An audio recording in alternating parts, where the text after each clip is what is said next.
అంటే నాకు నిజంగా దానికి ఆ మంచి స్క్రిప్ట్లు రైటర్స్ ఇవ్వడం, కొన్ని స్క్రిప్ట్స్ నేను రాసుకోవడం కానీ ఇవ్వడం వల్ల, అండ్ దానికి యాక్ట్ చేసిన యాక్టర్స్ కానీ, పనిచేసిన టెక్నీషియన్స్ కానీ, వాళ్ళ ఎఫర్ట్స్ అన్నీ బట్టి ఇది నా ఒక్కడిది కాదు, అందరూ కలిస్తే సక్సెస్ వస్తుంది కానీ నా ఒక్కడి వల్ల రాదు.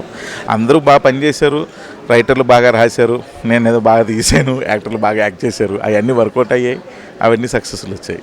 కొన్ని సినిమాలకు 1000 కోట్లు వచ్చినా ఒకటేసారి చూస్తారు, కానీ మీ మూవీస్ అంటే అవి కలెక్షన్ తక్కువ వచ్చినా సరే కానీ ఎక్కువ సార్లు చూస్తారు. అవును, ఎందుకు చూస్తారంటే జనరల్గా నా మూవీస్లో ఏంటంటే ఈ ఫ్యామిలీ రిలేషన్స్ వీటికి దగ్గరగా ఉంటాయి.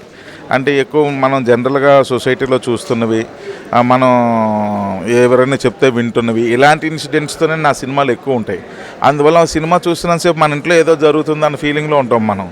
సో కాబట్టి ఎక్కువగా ఎన్నిసార్లు చూసినా బోర్ కొట్టదు. అంటే మనం మాట్లాడుకునే మాటలు, సో మనం గడిపే ఈవెంట్స్, ఇలాంటివన్నీ ఉండడం వల్ల అవి ఎన్నిసార్లు చూసినా, సినిమా చూసినంతసేపు మన ఇంట్లో ఏదో జరుగుతుందని ఫీలింగ్లో ఉంటాం కానీ ఏదో సినిమా చూస్తున్నామని ఫీలింగ్లో ఉండడం. అందువల్ల ఎక్కువసార్లు ఎన్నిసార్లు చూసినా బోర్ కొట్టదు.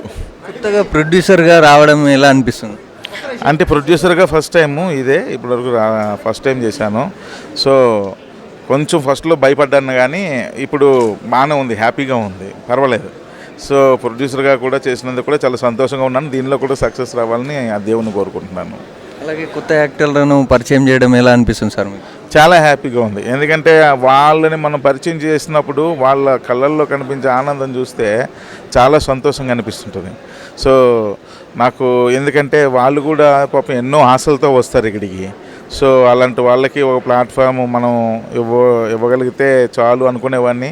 ఈరోజు ఈ నకిన నేరేటివ్స్ బ్యానర్ ద్వారా ఆ అవకాశాన్ని భగవంతుడు నాకు ఇచ్చినందుకు చాలా సంతోషపడుతున్నాను. అసలు నిఖిల్ గారే వచ్చి మీకు చెప్పారా డైరెక్షన్ ఇట్లా నేను మూవీ చేస్తా ఉంటున్నాను? అలా అని కాదు, కార్తీక్ యాక్చువల్లీ నిఖిల్ని రికమెండ్ చేశాడు. సో నిఖిల్ వెంటనే వచ్చి నన్ను కలిసినప్పుడు మనం కొంచెంసేపు మాట్లాడుకున్న తర్వాత నాకు అర్థమైంది విషయం.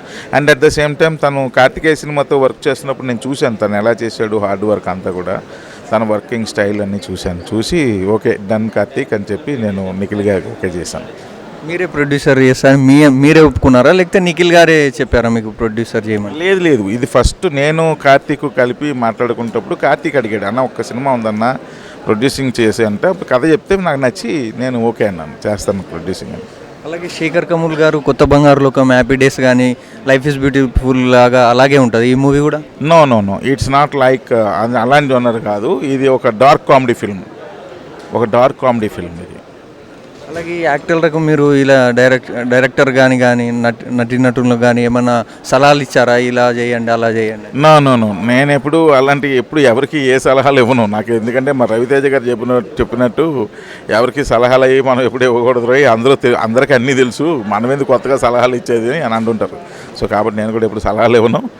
ఏమైనా వాళ్ళు ఆల్మోస్ట్ కోచ్ లాగా అంటే ఏదైనా షాట్లు నేను ఇప్పుడు వెళ్ళలేదు, మహా అయితే ఒక 3-4 టైమ్స్ సెట్స్కి వెళ్ళాను.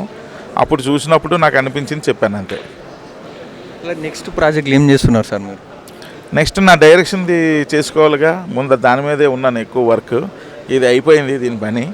సో నెక్స్ట్ నా డైరెక్షన్ది దాని మీదే మొత్తం స్క్రిప్ట్ వర్క్లో ఉన్నాను. మ్యాక్సిమం అది కూడా అయిపోయింది, త్వరలోనే చేస్తున్నాను, అదే త్వరలో చెప్తాను.